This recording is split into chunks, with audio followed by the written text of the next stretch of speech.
എല്ലാ വർഷവും നമ്മൾ കവിതാ ദിനം എന്ന നിലയിൽ നമ്മൾ പരിപാടികൾ നടത്തി വരുന്നു. അപ്പോൾ ഇന്ന് നമുക്ക് മുഖ്യ അതിഥി എന്ന നിലയിൽ കിട്ടിയിട്ടുള്ളത് ശ്രീ സെബാസ്റ്റ്യൻ എന്ന കവിയാണ്.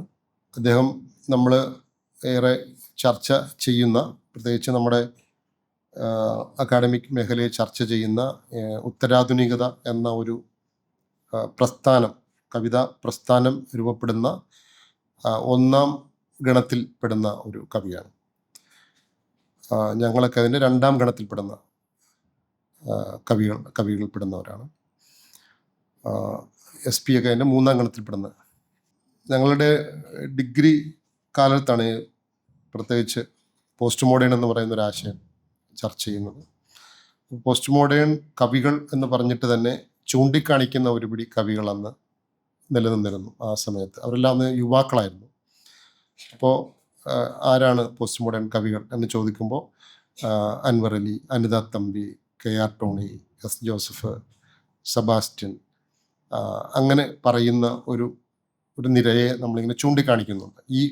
ഈ കവികൾ ഒക്കെ ഉത്തരാധുനിക ഗണത്തിൽപ്പെടുന്ന കവികളാണ് എന്ന് നമ്മൾ പറയുമായിരുന്നു. അപ്പോൾ അങ്ങനെ ആ അർത്ഥത്തിൽ കവിതയിലൂടെ തന്നെ ദീർഘകാലമായി സഞ്ചരിക്കുന്ന ഒരു കവി കൂടിയാണ് സെബാസ്റ്റ്യൻ. അദ്ദേഹത്തെ തോന്നുന്നു ഞങ്ങളൊക്കെ പരിചയപ്പെടുന്നത് കവി A അയ്യപ്പനുമായിട്ടുള്ള ഏറ്റവും അടുപ്പവും സൗഹൃദവുമുള്ള ഒരു കവി, ഒരു യുവാവായ ഒരു എഴുത്തുകാരൻ. 70കളിലൊക്കെ ഏറ്റവും പുതിയ കവിതാ വഴികൾ തുറന്നിട്ട A അയ്യപ്പൻ എന്ന സഞ്ചാരിയായ ഒരു കവിയുടെ സുഹൃത്തായി അദ്ദേഹത്തിൻ്റെ ഒപ്പം സഞ്ചരിച്ച യുവാവായ ഒരു കവി എന്ന നിലയിലാണ് ദീർഘകാലം അദ്ദേഹത്തെ ഞങ്ങൾക്ക് പരിചയമാവും. അപ്പോൾ ആ അർത്ഥത്തിൽ A അയ്യപ്പൻ എന്ന കവിയെക്കുറിച്ചിട്ട് നമ്മൾ ഒരു പഠനം തയ്യാറാക്കുകയാണെങ്കിൽ ഏറ്റവും അത്യാവശ്യം കണ്ടിരിക്കേണ്ട ഒരാൾ കൂടിയാണ് സെബാസ്റ്റ്യൻ എന്ന് പറയുന്ന മറ്റൊരു കവി. ഇപ്പം നമ്മുടെ മുമ്പിലുള്ള ഈ കവി. ഞാനൊരു 3-4 വർഷം മുമ്പ് കേന്ദ്ര സാഹിത്യ അക്കാദമിയുടെ ഒരു ആവശ്യപ്രകാരം കവി A അയ്യപ്പനെ കുറിച്ചൊരു പുസ്തകത്തിന് ഒരു അവസരം കിട്ടിയിരുന്നു. അപ്പോൾ അന്നാണ് അദ്ദേഹത്തിൻ്റെ വീട്ടിൽ, അതിനു മുമ്പ് കവി എന്ന നിലയിൽ പരിചയമുണ്ടെങ്കിലും അന്ന് അദ്ദേഹത്തിൻ്റെ വീട്ടിൽ പോവുകയും ആ അർത്ഥത്തിൽ കുറേയേറെ കാര്യങ്ങൾ A അയ്യപ്പൻ്റെ ജീവിതവുമായി ബന്ധപ്പെട്ട് കുറേ കാര്യങ്ങൾ മനസ്സിലാക്കാൻ ശ്രമിക്കുകയുമൊക്കെ ചെയ്തു. അപ്പോൾ ആ അർത്ഥത്തിൽ ഒരു കവി ഈ മറ്റൊരു കവിയുടെ കൂടെ യാത്രികനായി പോകുന്നതിൻ്റെ ഒരു വളരെ മനോഹരമായ ഒരുപാട് ഓർമ്മകൾ അന്ന് അദ്ദേഹം എന്നോട് പങ്കുവച്ചത് ഞാൻ ഇപ്പോൾ ഓർക്കുകയാണ്. പിന്നീട് അദ്ദേഹത്തിൻ്റെ കവിതകളെ കുറിച്ചിട്ട് നമ്മൾ മലയാള കവിതയിലെ പ്രധാനപ്പെട്ട കവിതകളെ അടയാളപ്പെടുത്തുക എന്ന് പറഞ്ഞുകൊണ്ട് ഒരു പഠനം, ഒറ്റയൊറ്റ കവിതാ പഠനങ്ങളുടെ ഒരു ശ്രമം ഞാൻ നടത്തിയപ്പോൾ അത് കവിത ഉടലും ഭാഷയും എന്ന് പറഞ്ഞൊരു ടൈറ്റിലിൽ എഴുതിയൊരു ലേഖനമുണ്ട്. ആ പേരിൽ തന്നെ ഞാൻ പുസ്തകം ചെയ്തിരുന്നു. അതിൽ 8 കവികളുടെ ഓരോ ഒറ്റ കവിതകളാണ് അതിൽ ഞാൻ പഠിച്ചത്. അതിൽ സെബാസ്റ്റ്യൻ്റെ കവിതകളിൽ എനിക്ക് വളരെ ഇഷ്ടപ്പെട്ട പാട്ട് കെട്ടിയ കൊട്ട എന്ന് പറയുന്നൊരു കവിതയാണ് ഞാൻ അതിൽ ഉൾപ്പെടുത്തിയത്. ഇന്നലെ ഞങ്ങൾ തമ്മിൽ കണ്ടപ്പോഴും ഞാൻ ആ ഒരു കാര്യം അദ്ദേഹത്തോട് പങ്കുവെക്കുകയുണ്ടായി. അദ്ദേഹത്തിൻ്റെ കവിതകളിൽ വളരെ ഇഷ്ടപ്പെട്ടൊരു കവിതയായിട്ട് എപ്പോഴും എനിക്ക് പെട്ടെന്ന് ഓർക്കാൻ കഴിയുന്നൊരു കവിതയാണ് പാട്ട് കെട്ടിയ കൊട്ട എന്ന് പറയുന്ന ഒരു കവിത. അമ്മയാണ് അതിലെ കഥാപാത്രം. അമ്മയുടെ ഓർമ്മകളും അല്ലെങ്കിൽ അമ്മയുടെ കുടുംബത്തിലെ അനുഭവങ്ങളും ഒക്കെ ചേർത്തിട്ടാണ് ആ കവിത. അതിലെ ഒരു വരിയിൽ ഇങ്ങനെ ഓരോ പ്രവർത്തനങ്ങൾക്കിടയിലും പാട്ടുകൾ കൂടി പാടിക്കൊണ്ട്, പ്രത്യേകിച്ചും ക്രിസ്തീയ ഭക്തിഗാനങ്ങളൊക്കെ പാടിക്കൊണ്ട് ഓരോ കാര്യങ്ങളിലും ഇടപെടുന്ന അമ്മ ഒരു ജ്ഞാനസുന്ദരി ആകുന്നു എന്നാണ് കവിതയുടെ അവസാനത്തിൽ അമ്മയെ കുറിച്ചിട്ട് പറഞ്ഞ് അവസാനിപ്പിക്കുന്നത്. അങ്ങനെ എനിക്ക് തോന്നുന്നു ഒരു 2 വർഷമൊക്കെ മുമ്പാണ് തോന്നുന്നു അദ്ദേഹത്തിൻ്റെ കൃഷിക്കാരൻ എന്നൊരു കവിത സമാഹാരം കാണുകയും അതേ സമയത്ത് തന്നെ ഒരു ഓൺലൈൻ മാഗസിൻ ഈ വർഷത്തെ കവിതാ സമാഹാരത്തിന് അവാർഡുകൾ കൊടുക്കാൻ ആഗ്രഹിക്കുന്നു.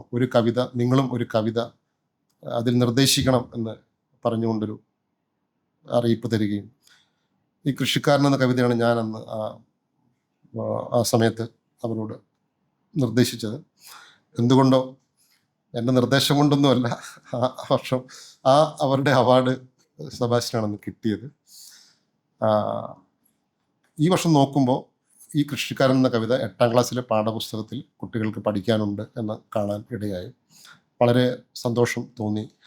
അപ്പോൾ ഈ കൃഷിക്കാരൻ എന്ന കവിത ഞാൻ കൊടുക്കുമ്പോൾ ഒരു ചെറിയ ബുദ്ധിജീവി പരിവേഷത്തിലൊക്കെയാണ് നമ്മൾ ഇത് പറഞ്ഞത്.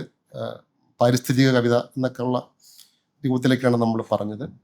പക്ഷേ 8ാം ക്ലാസ്സിലെ പാഠപുസ്തകത്തിൽ ഇപ്പോൾ ഇത് വന്ന് എൻ്റെ മകള് പഠിക്കുന്ന പാഠപുസ്തകമാണ്. അതുകൊണ്ടാണ് ഇത് കണ്ടത്. അതല്ലാതെ ഞാൻ എല്ലാ പാഠപുസ്തകവും ചെക്ക് ചെയ്യുന്ന ഒരാളൊന്നുമില്ല. അപ്പോൾ പക്ഷേ അത് വളരെ പെട്ടെന്ന് തന്നെ കുട്ടികളുമായി അത് അവരുടെ ഒരു ആലോചനയിൽ വളരെ പെട്ടെന്ന് മനസ്സിലാകുന്ന ഒരു കവിതയാണെന്ന് എനിക്ക് സെലക്ട് ചെയ്ത കമ്മിറ്റി വളരെ നല്ല നിലയിലാണ് ആ കവിതയുടെ തിരഞ്ഞെടുപ്പ് നടത്തിയത് എന്ന് തോന്നുകയുണ്ടായി. അപ്പം ഈ അർത്ഥത്തിലൊക്കെയാണ് സെബാസ്റ്റ്യൻ എന്ന കവിയെക്കുറിച്ചിട്ട് ചില കാര്യങ്ങൾ നിങ്ങളോട് പറയുവാൻ ഉള്ളത്.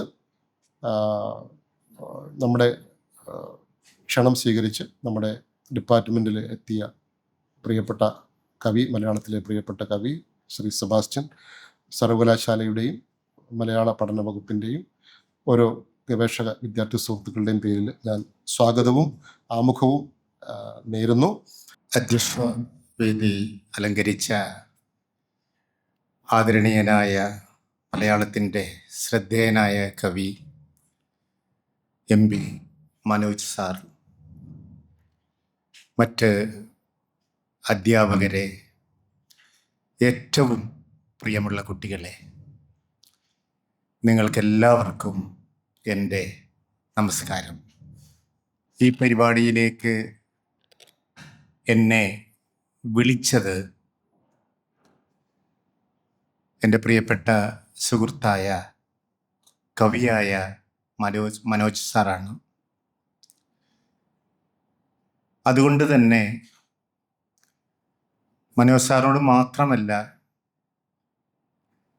യൂണിവേഴ്സിറ്റിയിലെ ഈ മലയാളം ഡിപ്പാർട്ട്മെൻറ്റിനോടും നിങ്ങളോടെല്ലാവരോടും അതിൻ്റെ നന്ദിയും സന്തോഷവും സ്നേഹവും ഈ നിമിഷം പങ്കുവയ്ക്കുകയാണ്. രചനയുടെ വഴികൾ എന്ന ഈ വിഷയത്തിൽ കവിതയെക്കുറിച്ചുള്ള സിദ്ധാന്തങ്ങളോ അല്ലെങ്കിൽ അതിൻ്റെ പഠനങ്ങളെക്കുറിച്ചോ ഒന്നും ഞാൻ പറയുന്നില്ല. കുട്ടിനാളിൽ മുതൽ കവിതയിലേക്ക് വന്ന ചില വഴികൾ നിങ്ങളുമായി പങ്കുവയ്ക്കുക എന്നത് മാത്രമാണ് ഞാനിവിടെ ചെയ്യുന്നത്. ആർക്കും നിൻ വടിവറിയില്ല എന്നാണല്ലോ മഹാകവി കുമാരനാശാൻ കവിതയെക്കുറിച്ച് എഴുതി വച്ചിരിക്കുന്നത്. വൈവിധ്യവും അനന്തവുമായ കവിതയ്ക്ക് മുന്നിൽ ഇങ്ങനെ നമസ്കരിച്ച് നിൽക്കുവാനേ കുട്ടിനാളിൽ മുതൽ എനിക്ക് കഴിഞ്ഞിട്ടുള്ളൂ. അതിപ്പോഴും അങ്ങനെ തന്നെയാണ്. കവിത ഓരോ നിമിഷവും നമ്മെ വിസ്മയിപ്പിച്ചു കൊണ്ടിരിക്കുകയാണ്. കവിത സമം ദൈവം എന്ന് വിശ്വസിക്കുന്ന ഒരാളാണ് ഞാൻ. അങ്ങനെയുള്ളൊരു ആത്മീയ ബോധം കുട്ടിനാളിൽ തന്നെ എനിക്ക് കിട്ടിയിട്ടുണ്ട്. കവിത നിർമ്മലമാണെന്നും നമ്മുടെ അന്തരാത്മാവിനെ തൊടുന്നതുമാണെന്നും കുട്ടിനാളിൽ മുതൽ വായനയിലൂടെ, കവിതയെ സമർപ്പിച്ച് വായിച്ച ആ അനുഭവത്തിൽ തോന്നിയിട്ടുണ്ട്. മറ്റ് ഏത് സാഹിത്യ രൂപത്തെക്കാളും കവിതക്ക് ഒരു പ്രത്യേകതയുണ്ട് എന്ന് തോന്നിയിട്ടുണ്ട്. പറഞ്ഞതുപോലെ ശരിക്കും അത്ഭുതകരമായൊരു പ്രതിഭാസമാണ് കവിത എന്ന് അതിൻ്റെ എസൻസിൽ തൊട്ടാൽ നമുക്ക് തിരിച്ചറിയുവാൻ കഴിയും. നിങ്ങൾ കേട്ട ഒരു കഥയാണ് ഞാൻ ഓഷോ ഒരു പുസ്തകത്തിൽ വായിച്ച രാമകൃഷ്ണ പരമഹംസരെ കുറിച്ചുള്ള ഒരു കഥ നിങ്ങളോട് പറയാം. ഇപ്പോൾ ഞാൻ അങ്ങനെയാണ് ഉദ്ദേശിക്കുന്നത്, എന്നെ പ്രചോദിപ്പിച്ച, എന്നെ ഈ കവിതയിൽ നിർത്താൻ അല്ലെങ്കിൽ ഈ സർഗാത്മകതയിൽ ഇങ്ങനെ യാത്ര പോകാൻ പ്രേരിപ്പിച്ച ഒരുപാട് കഥകളുണ്ട്. വളരെ പ്രചോദിപ്പിക്കുന്ന ഒരുപാട് കഥകളുണ്ട്. അതെല്ലാം നിങ്ങൾക്ക് പങ്കുവയ്ക്കുക എന്നത് മാത്രമാണ് ഞാനിവിടെ ചെയ്യുന്നത്. ഈ രാമകൃഷ്ണ പരമഹംസരെ കുറിച്ചുള്ള കഥ ഇങ്ങനെയാണ്. നിങ്ങൾ വായിച്ചിട്ടുണ്ടാകും, കേട്ടിട്ടുണ്ടാവും. ഇതാണ്, അദ്ദേഹത്തിന് ഒരു 7 or 8 വയസ്സുള്ളപ്പോൾ, നമുക്കറിയാം അദ്ദേഹം ബംഗാളിലാണ് എന്ന് നമുക്കറിയാം, ജനിച്ചതെല്ലാം. അപ്പം അദ്ദേഹം ആ പ്രായത്തിൽ ഒരു ദിവസം, ഒരു ഡിസംബർ മാസത്തിൽ, ഒരു മഞ്ഞുകാല പ്രഭാതത്തിൽ പാല് വാങ്ങുവാനായി ദൂരെയുള്ള ഒരു വീട്ടിലേക്ക് പോവുകയാണ്. പ്രഭാതത്തിൽ മനോഹരമായ പ്രഭാതമാണ്. ഒരു പാടവരമ്പിലൂടെ നടന്നു പോകണം മറ്റു വീട്ടിലെത്താൻ, ഈ പാല് വാങ്ങാനുള്ള വീട്ടിലെത്താൻ. അപ്പോൾ കുഞ്ഞു രാമകൃഷ്ണൻ ഇങ്ങനെ പാടവരമ്പിലൂടെ നടന്നു പോകുമ്പോൾ നോക്കത്താത്ത ദൂരത്ത് അങ്ങ് പാടത്തിൻ്റെ അങ്ങേയറ്റത്ത് കടും ചുവപ്പാർന്ന സൂര്യൻ ഇങ്ങനെ ഉദിച്ചു വരുന്നു. കുറെ കൊറ്റികൾ ഇങ്ങനെ സൂര്യനെ കോർത്ത് പറന്നു പോകുന്നു. നെൽക്കതിരിലെല്ലാം മഞ്ഞുതുള്ളികൾ കുഞ്ഞു സൂര്യന്മാരായി നിൽക്കുന്നു. കിളികളെല്ലാം പാടി ചിലച്ചാർത്തിങ്ങനെ നടക്കുന്നു. ഇതെല്ലാം കണ്ട് ഈ കുഞ്ഞു രാമകൃഷ്ണൻ ഒരു ആനന്ദാനുഭൂതി ഉണ്ടാവുകയാണ്. ഈ കുഞ്ഞു രാമകൃഷ്ണൻ പാടവരമ്പിൽ അബോധാവസ്ഥയിൽ വീഴുകയാണ്. ഈ അനുഭൂതിയിൽ പാല് വാങ്ങുവാൻ പോയ ഈ കുഞ്ഞിരാമകൃഷ്ണനെ കാണാഞ്ഞ് മാതാപിതാക്കൾ വന്ന് നോക്കുമ്പോൾ പാടവരമ്പിൽ അബോധാവസ്ഥയിൽ കിടക്കുന്ന കുഞ്ഞിരാമകൃഷ്ണൻ, അവനെ തൊട്ടുണർത്തി മാതാപിതാക്കൾ ചോദിക്കും, നിനക്കെന്തു പറ്റി എന്ന്. അപ്പോൾ ഈ കുഞ്ഞിരാമകൃഷ്ണൻ പറയുന്നത് ഇതാണ്, ഞാൻ ഈശ്വരനെ കണ്ടു എന്നാണ്. ദൈവത്തെ കണ്ടു, ഈ അനുഭവത്തെ, ഈ സൗന്ദര്യത്തെ, ഇത് തൻ്റെ അന്തരാത്മാവിനെ സ്പർശിച്ചത് രാമകൃഷ്ണൻ പറയുന്നത് ഞാൻ ദൈവത്തെ കണ്ടു എന്നാണ്. ഖലീൽ ജിബ്രാൻ്റെ പ്രവാചകൻ നിങ്ങൾ വായിച്ചിട്ടുണ്ടാകും. അതിൽ പറയുന്നുണ്ട്, ഓരോ കവിയും തന്നിലൂടെ ഈ പ്രപഞ്ചത്തെ ഒഴുകുവാൻ അനുവദിക്കുന്നു എന്ന്. മുളന്തണ്ടിലൂടെ കാറ്റ് സ്വരമായി ഒഴുകുമ്പോൾ അത് മധുരതരമായ ഓടക്കുഴൽ നാദമാകുന്നത് പോലെ ഈ പ്രപഞ്ചാനുഭൂതി, ഈ അനുഭവങ്ങൾ ഈ കവിയുടെ ഉള്ളിലൂടെ ഒഴുകുമ്പോൾ അത് തോന്യാക്ഷരങ്ങളായി കടലാസിലേക്ക് പകർന്നു വയ്ക്കുന്നതാണ് കവിത എന്ന് ഖലീൽ ജിബ്രാൻ പറയുന്നുണ്ട്. കുട്ടിക്കാലത്തെ എൻ്റെ ഒരു അനുഭവം പറയാം.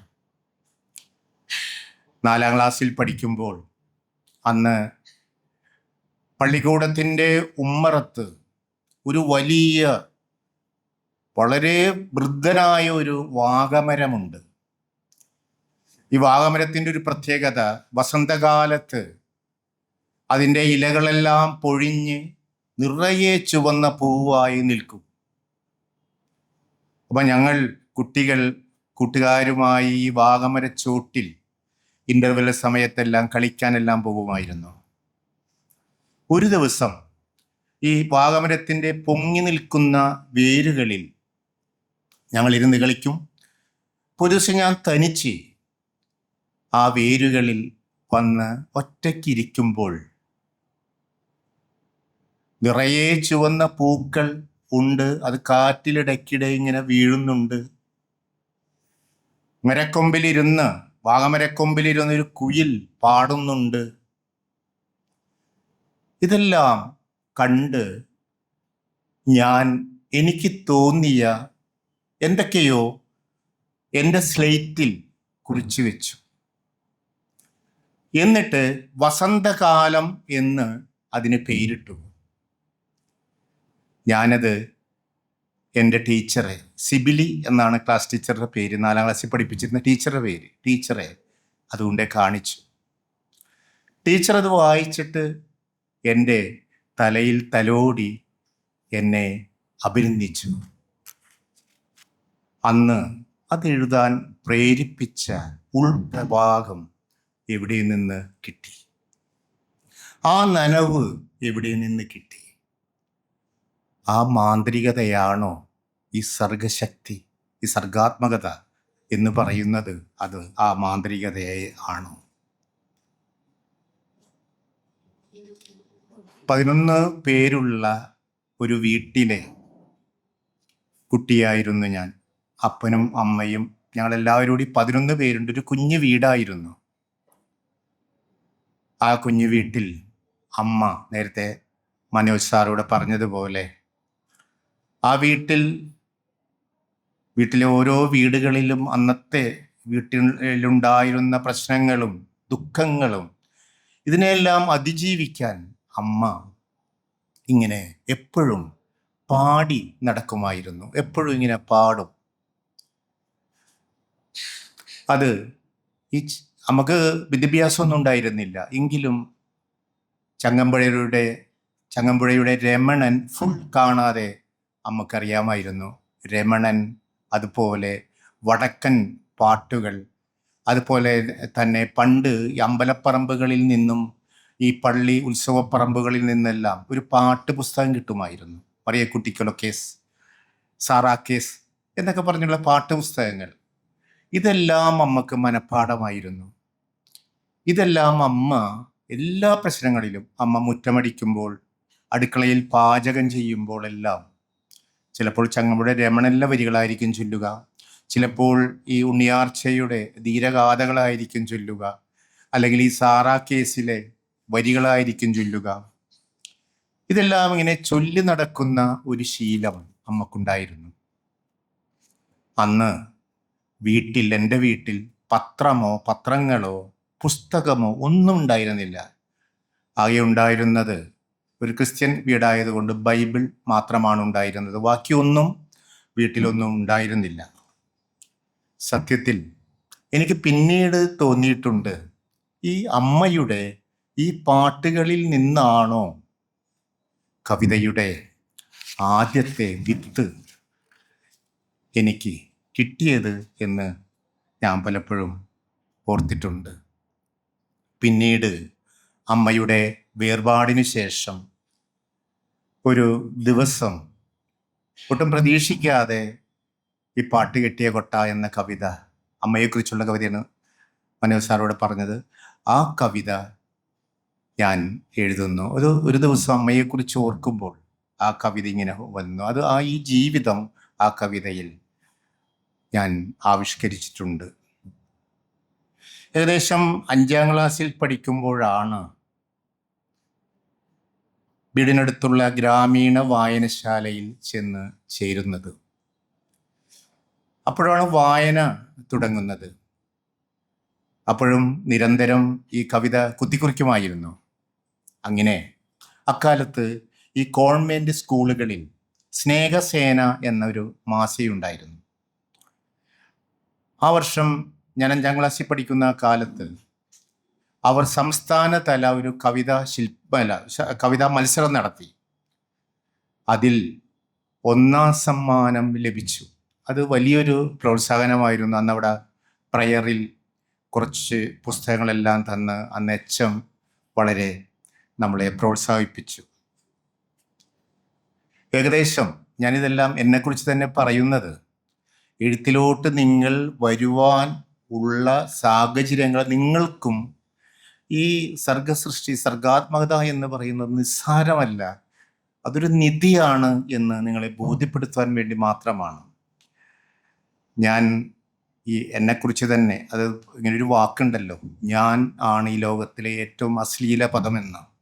നമ്മളെക്കുറിച്ച് തന്നെ നമ്മൾ അല്ല, നിങ്ങളെക്കുറിച്ച് നിങ്ങൾ പറയാണ്ടിരിക്കും മറ്റുള്ളവർ പറയട്ടെ എന്നാണ് മഹത് വചനം. അപ്പം ഞാനീ പറയുന്നത് നിങ്ങൾക്ക്, കുട്ടികളായ നിങ്ങൾക്ക് ഈ സർഗാത്മകതയിൽ അതിൻ്റെ ആ നിധിയെ നിസ്സാരമല്ല എന്നുള്ള തിരിച്ചറിവിൽ എത്തുവാൻ വേണ്ടി മാത്രമാണ്. 8ാം ക്ലാസ്സിൽ പഠിക്കുമ്പോഴാണ് സച്ചിദാനന്ദൻ മാഷെ പരിചയപ്പെടുന്നത്.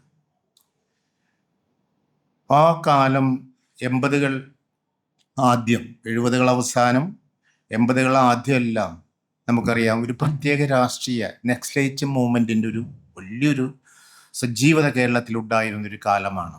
അതിൻ്റെ ഒരു സാംസ്കാരിക സംഘടനയാണ് ജനകീയ സാംസ്കാരിക വേദി. അതിലെ സജീവ പ്രവർത്തകനായിരുന്നു സച്ചിദാനന്ദ സാർ. അപ്പം ഞാൻ എഴുതുന്ന കവിതകൾ, അന്ന് സച്ചിദാനന്ദ സാറ് ഇരിങ്ങാലക്കുട ക്രൈസ്റ്റ് കോളേജിൽ അധ്യാപകനായി, ഇംഗ്ലീഷ് അധ്യാപകനായി ചേർന്നിരിക്കുന്ന കാലമാണ്.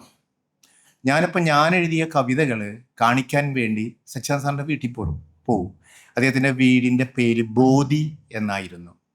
സച്ചിദാനന്ദ സാറിന് കവിതകൾ കാണിക്കും, അദ്ദേഹം അത് തിരുത്തി തരും. അങ്ങനൊരു ബന്ധം സച്ചിദാനന്ദ സാറായിട്ട് ഉണ്ടായിരുന്നു.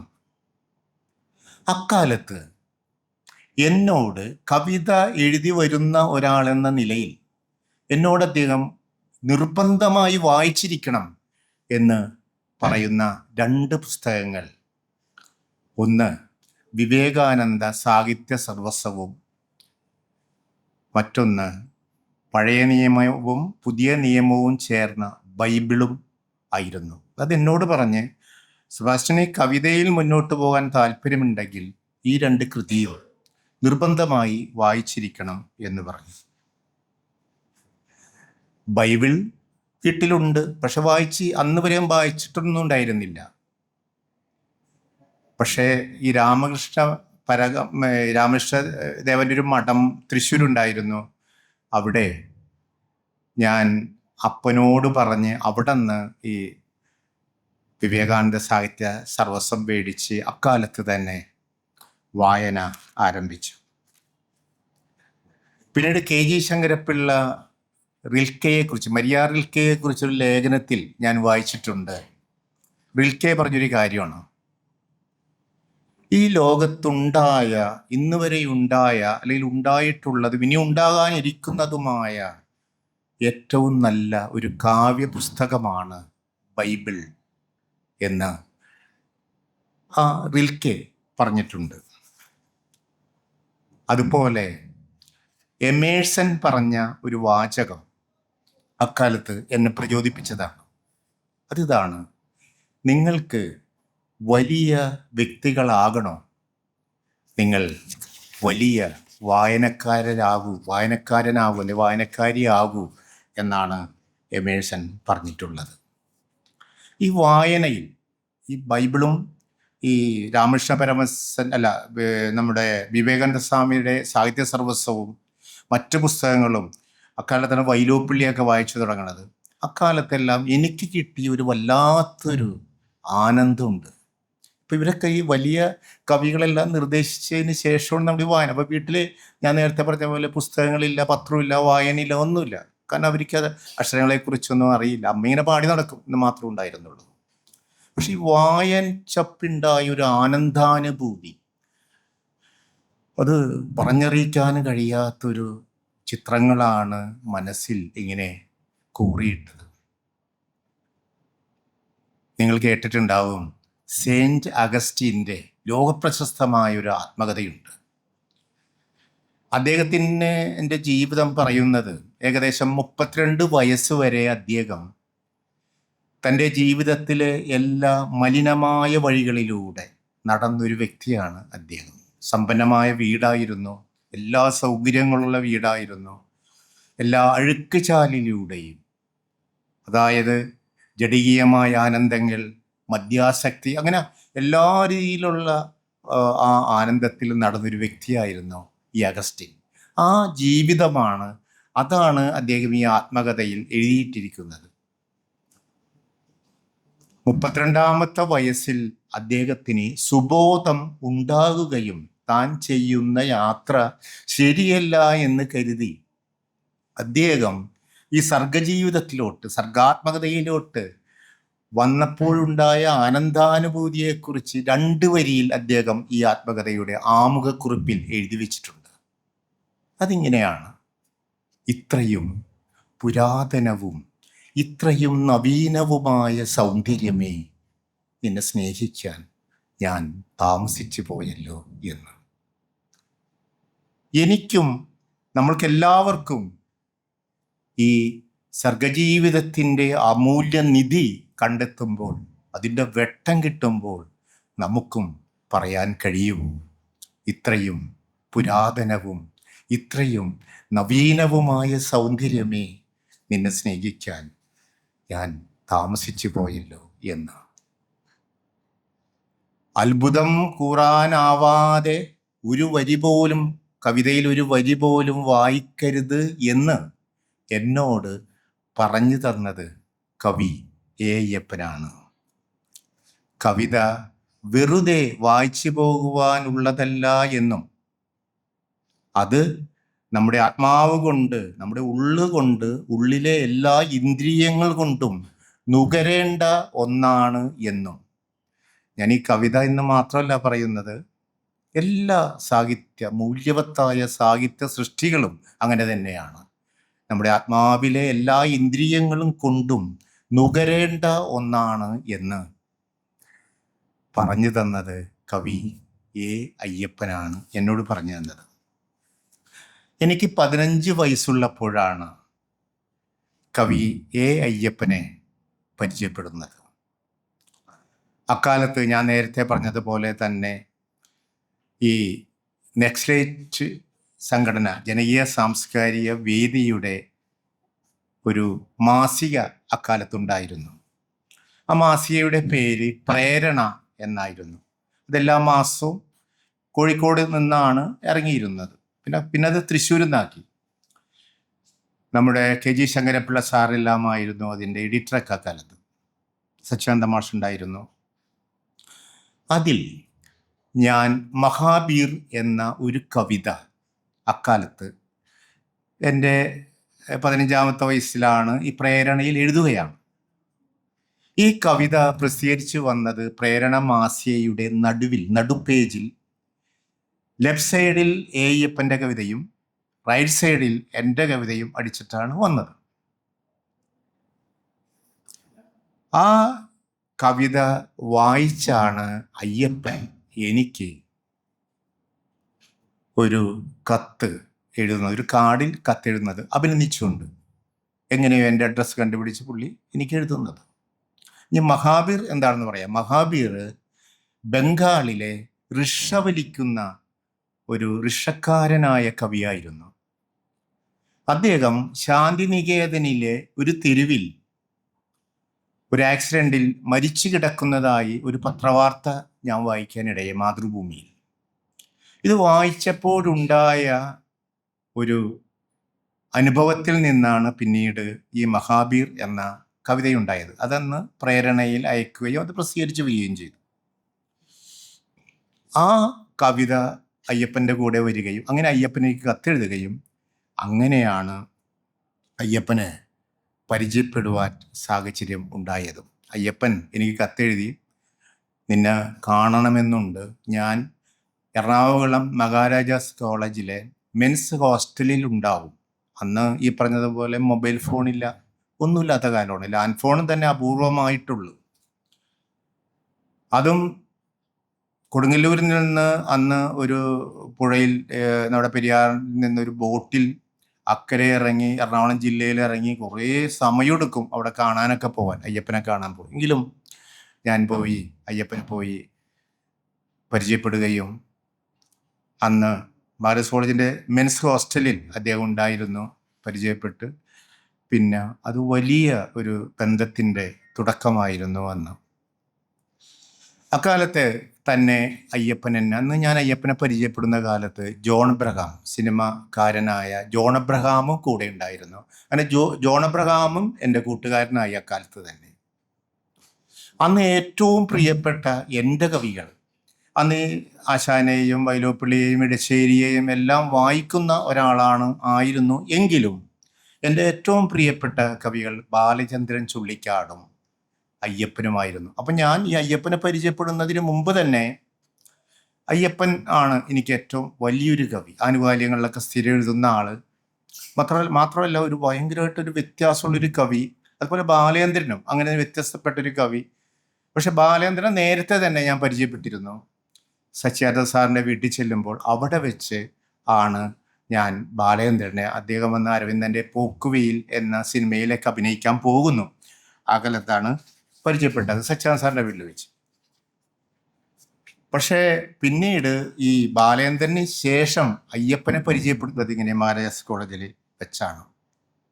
ഇതൊരു വല്ലാത്തൊരു ബന്ധമായി. പിന്നെ ഇവരുടെ കൂടെ യാത്രയായി. അന്ന് ഈ വീട്ടിൽ നിന്ന് അന്ന് പുറത്തൊന്നും അധികം വിട്ടിരുന്നില്ല എങ്കിലും ഈ കവികളുടെ കൂടെ ഇവരുടെ കൂടെ അന്ന് ഈ ബാലേന്ദ്രനും അയ്യപ്പനും ഒക്കെ കേരളത്തിൽ അലഞ്ഞു തിരിഞ്ഞ് നടന്ന് കവിത ചൊല്ലിയിരുന്നൊരു കാലമുണ്ട്. 80s ആദ്യമല്ല. അക്കാലത്ത് ഞാനും ഇവരുടെ കൂടെ, അപ്പം എനിക്കും ഒരു ചെറിയ അവസരങ്ങളെല്ലാം കിട്ടും കവിത ചൊല്ലാനെല്ലാം. അങ്ങനെ ഇവരുടെ കൂടെ ഈ നടത്തമായി, വിസ്മയത്തോടെ നടത്തമായി. അക്കാലത്ത് തന്നെ ഞാൻ മറ്റൊരു കാര്യം ചെയ്തിരുന്നു. ഗുരു നിത്യചൈതന്യ യതിക്ക് അദ്ദേഹത്തിൻ്റെ ലേഖനങ്ങളെല്ലാം വായിച്ച്, അദ്ദേഹത്തിൻ്റെ പ്രഭാഷണങ്ങൾ വരുന്നതെല്ലാം വായിച്ച്, അല്ലെ റേഡിയോയിൽ അദ്ദേഹത്തിൻ്റെ പ്രഭാഷണങ്ങളെല്ലാം കേട്ട് അദ്ദേഹത്തിന് കത്തെഴുതുമായിരുന്നു. ഊട്ടിയിലെ ഫേൻഗില്ലിൽ അതിന് കത്തെഴുതി അദ്ദേഹം എനിക്ക് തിരിച്ച് കത്തെഴുതും. പിന്നെ കവിതകൾ ഞാൻ അദ്ദേഹത്തിന് അയച്ചു കൊടുക്കും. അദ്ദേഹം കവിതയെക്കുറിച്ച് അഭിപ്രായങ്ങൾ പറയും. അങ്ങനെ ഒരു ഗുരു നിത്യചൈതന്യയായിട്ടും ഒരു ബന്ധം സ്ഥാപിക്കാൻ കഴിഞ്ഞു. പിന്നെ അദ്ദേഹത്തെ കാണാൻ ഊട്ടി ഫേൻഗില്ലിലെ നാരായണ ഗുരുകുലത്തിലും അക്കാലത്ത് പോകുവാൻ കഴിഞ്ഞു. ശരിക്കും ഇങ്ങനെയുള്ള വലിയ വ്യക്തികളുടെ ഒരു അടുപ്പം ഈ കവിതയിലോട്ട് ഇങ്ങനെ പിടിച്ചു നിൽക്കാൻ കഴിഞ്ഞു. മാത്രമല്ല ഈ കേരള സാഹിത്യ അക്കാദമിയും വള്ളത്തോൾ വിദ്യാപീഠവും എല്ലാം നടത്തിയിരുന്ന അക്കാലത്തെ കവിതാ ക്യാമ്പുകളിൽ പങ്കെടുക്കുവാൻ അവസരം ലഭിച്ചതുകൊണ്ട് ഒളപ്പമണ്ണ, NV കൃഷ്ണവാര്യർ, അതുപോലെ NN കക്കാട്, അതുപോലെ വിഷ്ണുനാരായണൻ നമ്പൂരി സാറ്, അങ്ങനെ ഈ വലിയ കവികളെ എല്ലാം നേരിൽ കാണാനും പരിചയപ്പെടുവാനും കഴിഞ്ഞു. NN കക്കാടിൻ്റെ വീട്ടിൽ അദ്ദേഹം സുഖമില്ലാതിരിക്കുമ്പോൾ അദ്ദേഹത്തിനെ കാണാൻ, അവരെ കേട്ട് കത്തിടപാടുണ്ടായിരുന്നു. അദ്ദേഹത്തെ കാണാൻ ഇവിടെ കോഴിക്കോട് ചേവായൂരായിരുന്നു അദ്ദേഹത്തിൻ്റെ വീട്. അവിടെ പോയി ഒരു ദിവസം താമസിച്ചതെല്ലാം ഓർക്കുകയാണ്. അങ്ങനെ ഈ കവികളുടെ പിന്നാലെ അവരുടെ നിഴലുമായി നടക്കുവാനുള്ളൊരു പ്രവണത, അവരുടെ കവിതകളെല്ലാം വായിച്ച് ആനന്ദാനുഭൂതിയിൽ ഇങ്ങനെ നടക്കാനുള്ള പ്രവണത അക്കാലം മുതൽ ഉണ്ടായിരുന്നു. പിന്നെ എനിക്ക് മറ്റൊരു അനുഭവം ഉണ്ടായത്, ഈ അയ്യപ്പനാണ് കവിതയെ ഇത്രയ്ക്ക്, ഇപ്പോൾ സച്ചിദാനന്ദ സാറായിട്ട് വലിയ അടുപ്പമായിരുന്നു, ഇപ്പോഴും ഉണ്ടത്, ബാലചന്ദ്രൻ ചുള്ളിക്കാടുമായിട്ട് ഇപ്പോൾ വലിയ അടുപ്പം എല്ലാം ഉണ്ട്. പക്ഷേ കവിതയെ ഇത്രയ്ക്ക് മൂല്യവത്തായി കണ്ട മറ്റൊരു കവി എൻ്റെ അനുഭവത്തിലില്ല എന്ന് പറയും. കവിത മാത്രമല്ല, പുസ്തകങ്ങളെ. ഒരിക്കൽ അയ്യപ്പൻ്റെ മുന്നിൽ എൻ്റെ കൂടെ ഉള്ളപ്പോൾ എൻ്റെ വീട്ടിൽ വന്നൊരു സാഹചര്യം, ഞാൻ പുസ്തകം ഇങ്ങനെ മടക്കി, നമ്മളിങ്ങനെ ചുരുട്ടിയൊക്കെ പിടിക്കുമല്ലോ പുസ്തകം, ഇങ്ങനെ ചുരുട്ടി പിടിച്ചപ്പോൾ, പിന്നെ അതുപോലെ പുസ്തകം വായിച്ചിട്ട് എൻ്റെ മൂലിങ്ങനെ പതുക്കെ മടക്കി വെച്ചപ്പോൾ അദ്ദേഹം എന്നെ വഴക്ക് പറഞ്ഞു. എന്നോട് പറഞ്ഞു, ഒരിക്കലും പുസ്തകം അങ്ങനെ ചെയ്യരുത്. പുസ്തകത്തെ ആദരവോടെയാണ് നമ്മൾ തൊടേണ്ടത്, കയ്യിൽ പിടിക്കേണ്ടത്, നിർമ്മലമായ മനസ്സോടെ നിർമ്മലമായ കയ്യോടെയാണ് പുസ്തകം സ്വീകരിക്കേണ്ടത്. എന്നിട്ട് എന്നോട് പറഞ്ഞു, ഈ ബൈബിൾ വായിച്ചിട്ടില്ലേ? അപ്പം ഞാൻ പറഞ്ഞു, ഞാൻ അപ്പോൾ വായിച്ചിട്ടുണ്ട് എന്നൊക്കെ പറഞ്ഞു. അപ്പോൾ പുള്ളി പറഞ്ഞത്, ബൈബിളിൽ ഒരു വാചകമുണ്ട്, വചനം ദൈവമാകുന്നു എന്നാണ്. അക്ഷരങ്ങൾ ചേർന്ന്, പദങ്ങൾ ചേർന്ന്, വാക്കുകൾ ചേർന്ന് ആകുന്ന ഈ പുസ്തകത്തെ നമ്മൾ അതിൽ വചനം ദൈവമാകുന്നു എന്നാണ്. അതിൻ്റെ ഒരു സഞ്ചയമാണല്ലോ നമ്മൾ കയ്യിൽ തൊടുന്നത്. എത്രയോ ആദരവോടെ നമ്മൾ തൊടണം എന്ന് എന്നെ പഠിപ്പിച്ചത് അയ്യപ്പനാണ്. നമുക്കറിയാം, അയ്യപ്പനെ കുറിച്ച് പലതും നമ്മൾ കേട്ടേക്കണത് നെഗറ്റീവായിട്ടാണ്. ഒരുപാട് കഥകൾ അദ്ദേഹത്തെ കുറിച്ച് നമ്മൾ നെഗറ്റീവായിട്ട് കേട്ടിട്ടുണ്ട്. പക്ഷെ അദ്ദേഹത്തിൻ്റെ മൂല്യം ഇത് തന്നെയായിരുന്നു. അതായത് അദ്ദേഹത്തിൻ്റെ മറ്റൊരു പ്രത്യേകത എനിക്ക് തോന്നിയിട്ടുള്ളത്, വീട്ടിൽ വെച്ച് മറ്റു സന്ദർഭങ്ങളിലും കുമാരനാശാൻ്റെ നളിനിയും ചിന്താവിഷ്ടയായ സീതയും വീണപൂവും എല്ലാം അദ്ദേഹത്തിൻ്റെ നല്ല ശബ്ദമായിരുന്നു. ആ നല്ല ശബ്ദത്തിൽ മുഴുവനായി എന്നെ അദ്ദേഹം ചൊല്ലിക്കേൾപ്പിച്ചുകൊണ്ട്, കാണാതെ, പുസ്തകം നോക്കിയൊന്നുമില്ല, കാണാതെ അദ്ദേഹം ചൊല്ലിക്കേൾപ്പിക്കുമായിരുന്നു. അപ്പം എത്രമാത്രമാണ് ഈ കവിതയിൽ അദ്ദേഹം കവിതയെ ആണ്ടിറങ്ങി സ്നേഹിച്ചിട്ടുള്ളത്, അതൊരു തപസ്സായി എടുത്തിട്ടുള്ളത് എന്ന് എഴുതി വരുന്ന നമ്മളെപ്പോലെ ഉള്ള ആൾക്കാർക്കെല്ലാം, ഈ കവിതയെ സ്നേഹിക്കുന്ന, ഈ സാഹിത്യത്തെ സ്നേഹിക്കുന്ന നമ്മൾക്കെല്ലാവർക്കും തോന്നും. പിന്നെ അദ്ദേഹം എന്നോട് പറഞ്ഞു തന്ന ഒരു സംഭവം, തീർച്ചയായിട്ടും വായിച്ചിരിക്കണം എന്ന് പറഞ്ഞ 2-3 അദ്ദേഹം കൊണ്ടുവന്ന് തന്ന പുസ്തകങ്ങളാണ്. ഒന്ന് യയാതി, ഒന്ന് ആരോഗ്യ നികേതനം. പിന്നെ അക്കാലത്ത് ഈ വള്ളത്തോൾ വിദ്യാപീഠം ഇറക്കിയ, അന്ന് അക്കാലത്ത് അയ്യപ്പപ്പണിക്കർ സാറും സച്ചിദാനന്ദ മാഷും കൂടി പരിഭാഷപ്പെടുത്തിയ പാബ്ലോ നിരൂതയുടെ കവിതകൾ, പിന്നെ ഭാഷോൻ്റെ കവിതകൾ, ഇതെല്ലാം തീർച്ചയായിട്ടും വായിച്ചിരിക്കണം എന്ന് പറഞ്ഞ് കൊണ്ടുവന്ന് അദ്ദേഹം എനിക്ക് തന്നു. ഒരു കവിത എഴുതി വരുന്ന ആളെന്ന രീതിയിൽ അദ്ദേഹം എന്നെ പ്രോത്സാഹിപ്പിക്കാൻ വേണ്ടി അദ്ദേഹം തന്നു എന്നുള്ളതാണ്. 1985 പന്തളത്തുള്ള പുസ്തക പ്രസാധക സംഘം എൻ്റെ ആദ്യത്തെ പുസ്തകം പുറപ്പാട് ഇറക്കുന്നത്. ആ പുസ്തകത്തിന് അവതാരിക എഴുതുന്നത് സച്ചിദാനന്ദ സാറാണ്. അതിൻ്റെ ആ പുസ്തകത്തിൻ്റെ പിന്നിൽ എന്ന് വെച്ചാൽ അവസാനം അനുബന്ധമായി ആദ്യ ചുംബനം എന്ന ഒരു കുറിപ്പും അയ്യപ്പൻ എഴുതി. അങ്ങനെ ആണ് ആ പുസ്തകം, ആദ്യത്തെ എൻ്റെ കവിതാസമാഹാരം വരുന്നത്. ആ പുസ്തകം ഞാൻ ഗുരു നിത്യചൈതന്യയതിക്ക് അയച്ചു കൊടുക്കുന്നുണ്ട്. അപ്പം അദ്ദേഹം അതിന് എനിക്ക് ഒരു മറുപടി എഴുതി, ഒരു ഇല്ലൻറ്റിൽ ഒരു കത്തെഴുതി. അത് ആണ് സത്യത്തിൽ കവി എന്നുള്ള നിലയിൽ നിങ്ങളുടെ മുന്നിൽ എനിക്ക് നിൽക്കാനുള്ള യോഗ്യത ഉണ്ടാക്കി തന്നത് ആ കത്താണ് എന്ന് പറയാം. അത്രയ്ക്ക് പ്രോത്സാഹനം നൽകുന്ന ഒരു കത്തായിരുന്നു ഗുരു നിത്യചൈതന്യയതി. ഞാൻ ഇപ്പോഴും ആ കത്ത് സൂക്ഷിച്ചു വെച്ചിട്ടുണ്ട്. 85 കിട്ടിയ കത്ത് ഇപ്പോഴും ഞാൻ സൂക്ഷിച്ചു വെച്ചിട്ടുണ്ട്. അതിങ്ങനെയാണ്: സെബാസ്റ്റ്യൻ വാക്കിനെ മെരുക്കി കുതിരയാക്കിയിരിക്കുന്നു. അതിൻ്റെ ജീനിയിൽ ഇരുപ്പുറപ്പിച്ചിരിക്കുന്നത് എത്ര ഇണക്കത്തോടെയാണ്. അകന്നകന്നു പോകുന്ന ഇന്നലെകൾ, അടുത്തടുത്തു വരുന്ന നാളെകൾ, ഇതെല്ലാം സൃഷ്ടിക്കാൻ യുഗോയ്ക്കു കഴിയുമായിരുന്നു. ഒരിക്കൽ സെബാസ്റ്റ്യനും അത് കഴിയണം. അതിനായി അന്വേഷണത്തിൻ്റെ തീവ്രത വർദ്ധിപ്പിക്കണം. കണ്ടെത്തലിൻ്റെ തീരുമാനം ദൃഢമാക്കണം. വാക്കിനെ ഉപാസിക്കൂ, സംഗീതത്തെ സ്നേഹിക്കൂ, അർത്ഥത്തെ മാനിക്കൂ. അതെല്ലാം സത്യത്തിൽ പ്രതിഷ്ഠിതമാകട്ടെ എന്നാണ് അദ്ദേഹം എഴുതിയത്. ഇത് വലിയ ഒരു പ്രോത്സാഹനമായിരുന്നു. ഇതിൽ സംഗീതത്തെ സ്നേഹിക്കൂ എന്നുള്ളൊരു വരിയുണ്ട്. ആയുടെ തന്നെയാണ് വളരെ ആദർശീയമായി അയ്യപ്പൻ അന്ന്, ഇപ്പം നിങ്ങൾ അന്നും അത് കണ്ടിട്ടുണ്ടാവില്ല, അന്ന് കാസറ്റ് ഉണ്ട്. അന്ന് മിക്ക വീടുകളിലും ഈ ഗൾഫ് നാടുകളിൽ നിന്നെല്ലാം കൊണ്ടുവന്ന് ടേപ്പ് റെക്കോർഡ് ഉണ്ടായിരുന്നു. അതിലിട്ട് പാട്ട് കേൾക്കാൻ അന്ന് CD പെൻഡ്രൈവോ ഒന്നുമില്ലാത്തൊരു കാലമാണ്. അപ്പം അന്ന് ഈ CD അയ്യപ്പൻ എനിക്ക് കൊണ്ടുവന്ന് തന്നിട്ട് പറഞ്ഞത്, മെഗദി ഗസൻ എന്ന് പറഞ്ഞ ഗസൽ ഗായകൻ, നീ ഇത് കേട്ടിരിക്കണം. പിന്നെ ഗുലാം അലി, ജസ്രാജിൻ്റെ ഹിന്ദുസ്ഥാനി സംഗീതം. അപ്പോൾ അയ്യപ്പൻ ഇങ്ങനെ വലിയ സംഗീതപ്രേമിയായിരുന്നു. അപ്പോൾ ഗുരു നിത്യചൈതന്യതയിൽ എഴുതിയിട്ടുണ്ട്, ഈ കത്തിൽ എഴുതിയിട്ടുണ്ട്, സംഗീതത്തെ ആരാധിക്കൂ എന്നെല്ലാം എഴുതിയിട്ടുണ്ട്. അപ്പോൾ ആ ഇടയ്ക്ക് തന്നെയാണ് അയ്യപ്പൻ ഇവരുടെ ഈ കാസറ്റ് കൊണ്ടുവന്ന്, ഞാൻ എല്ലാ ദിവസവും അത് കേൾക്കലായി, സംഗീതം കേൾക്കുന്ന ഒരു പ്രവണതയും കിട്ടി. ഈ ഗുരു നിത്യചൈതന്യയുടെ ഈ വാക്കുകൾ ഉണ്ടാക്കിയ ഒരു ആത്മധൈര്യം നിസ്സാരമല്ല എന്ന് പറയാം.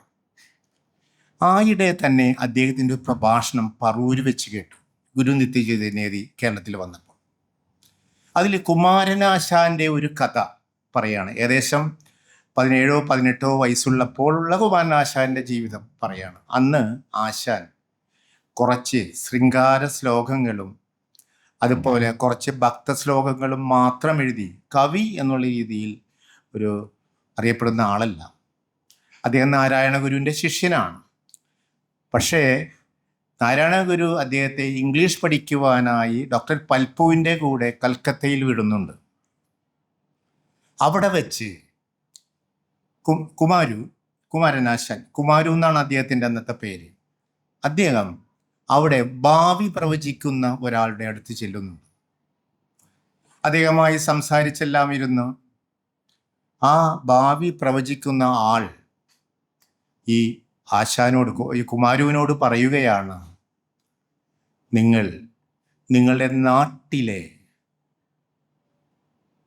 വളരെ അറിയപ്പെടുന്ന ഒരാളായി തീരും, നിങ്ങൾ അനശ്വരനായ ഒരാളായി തീരും എന്ന് പറയുകയാണ്. നിങ്ങളുടെ ഭാഷയിലെ, നിങ്ങളുടെ നാട്ടിലെ അനശ്വരനായ ഒരാളായി തീരും എന്ന് ഈ ഭാവി പ്രവചിക്കുന്ന ആൾ കുമാരനോട് പറയുകയാണ്. കുമാരൻ്റെ ഉത്തരം ഇങ്ങനെയാണ്, അതേക്കുറിച്ച് എനിക്ക് സംശയങ്ങളൊന്നുമില്ല, വേറെന്തെങ്കിലും പറയാനുണ്ടോ എന്ന്. ഈ 10-17 വയസ്സുള്ള കുമാരനാശാൻ അന്നേ തീരുമാനിച്ചിട്ടുണ്ട്, എൻ്റെ പാത അനശ്വരതയിലേക്കാണ് എന്ന്. എത്ര വർഷങ്ങളായി നമ്മൾ ഈ സമയം, ഈ പ്രഭാതം കഴിഞ്ഞ ഈ സമയം നമ്മൾ ആശാനെക്കുറിച്ച് സംസാരിക്കുന്നു. അദ്ദേഹത്തിന് അക്കാലത്ത് തന്നെ ആത്മബോധമുണ്ടായിരുന്നു, എൻ്റെ പാത അനശ്വരതയിലേക്കാണ് എന്ന്. ബൈബിളിൽ ജ്ഞാനത്തിൻ്റെ പുസ്തകത്തിൽ ഒരു വരിയുണ്ട്, മനുഷ്യനെ ദൈവം അനശ്വരതയിലേക്ക് സൃഷ്ടിച്ചു എന്ന്. അപ്പം അന്ന് ഈ കുമാരനാശാൻ്റെ ഈ ഗുരു നിത്യചൈതന്യതി ചെയ്ത ഈ കുമാരനാശാനെ കുറിച്ചുള്ള ഈ പ്രസംഗം നമുക്ക് തന്ന ഒരു വലിയ ഊർജം. ആ കുമാരനാശാൻ ചെറുപ്പത്തിലെ തന്നെ തീരുമാനിച്ചിരുന്നു.